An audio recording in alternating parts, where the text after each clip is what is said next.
Assalamualaikum warahmatullahi wabarakatuh.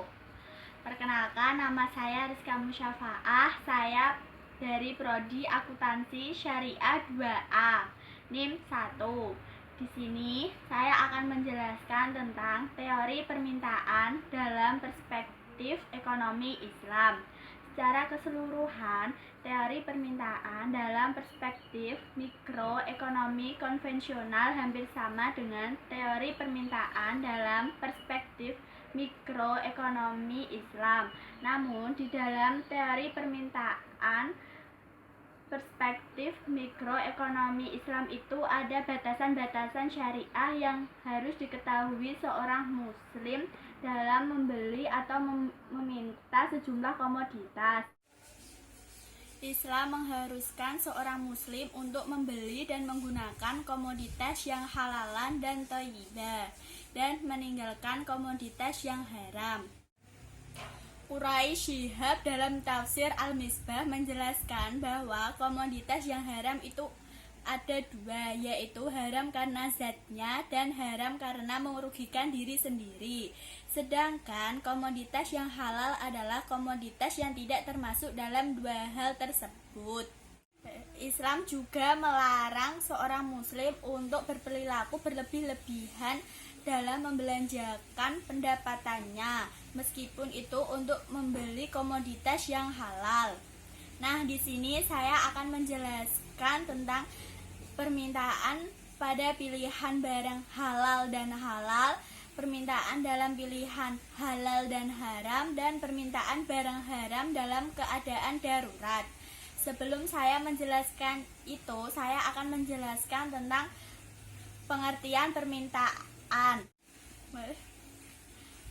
Permintaan dapat diartikan berbagai jumlah barang tertentu yang diminta konsumen pada harga tertentu dan dalam jangka waktu tertentu. Selanjutnya, permintaan pada pilihan halal dan halal. Intinya, apabila harga suatu barang naik, maka komoditas halal yang diminta akan turun. Sebaliknya, apabila harga turun, maka komoditas halal yang diminta akan naik. Permintaan dalam pilihan halal dan haram. Permintaan yang dilakukan seorang muslim harus menciptakan maslahah, yaitu kepuasan dunia dan akhirat. Apabila seorang muslim dihadapkan dua pilihan antara komoditas yang halal dan haram, maka seorang muslim harus mengalokasikan seluruh pendapatannya untuk mengkonsumsi komoditas yang halal. Permintaan barang haram dalam keadaan darurat. Pada prinsipnya, seorang muslim itu diharuskan untuk mengkonsumsi barang yang halal dan thayyibah, sehingga dalam mencapai keberkahan tidak ada komoditas yang haram, kecuali dalam keadaan darurat. Menurut para ulama, keadaan darurat adalah yang dapat mengancam keselamatan jiwa. Permintaan itu juga dapat dipengaruhi oleh beberapa faktor. Yang pertama, harga itu sendiri.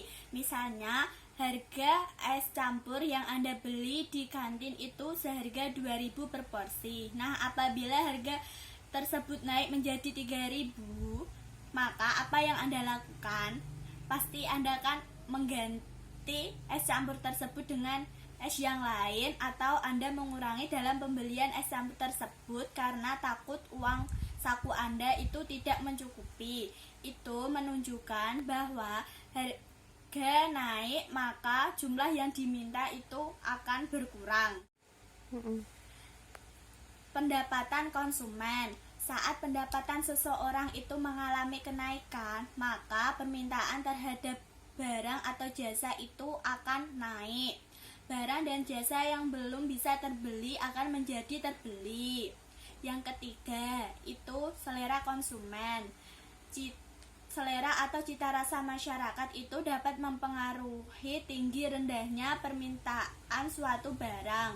Misalnya, seseorang yang menyukai barang bermerek, maka permintaan terhadap barang bermerek itu akan tetap tinggi walaupun harganya mengalami kenaikan. Yang terakhir itu pertambahan penduduk. Dengan adanya pertambahan penduduk akan mempengaruhi permintaan terhadap suatu barang, terutama itu kebutuhan sehari-hari. Contohnya itu kebutuhan pokok. Misalnya, mayoritas masyarakat Indonesia kan makanan pokoknya itu beras. Nah, apabila masyarakat Indonesia mengalami pertambahan, maka permintaan akan beras itu akan naik. Selanjutnya itu hukum permintaan. Hukum permintaan itu apabila harga suatu barang naik, maka permintaan terhadap barang tersebut itu akan turun. Sebaliknya, apabila harga suatu barang itu turun, maka permintaan akan naik. Selanjutnya itu kurva permintaan. Ini dapat digambarkan seperti ini contohnya. Ini dari titik A, B, C, D, dan E. Ini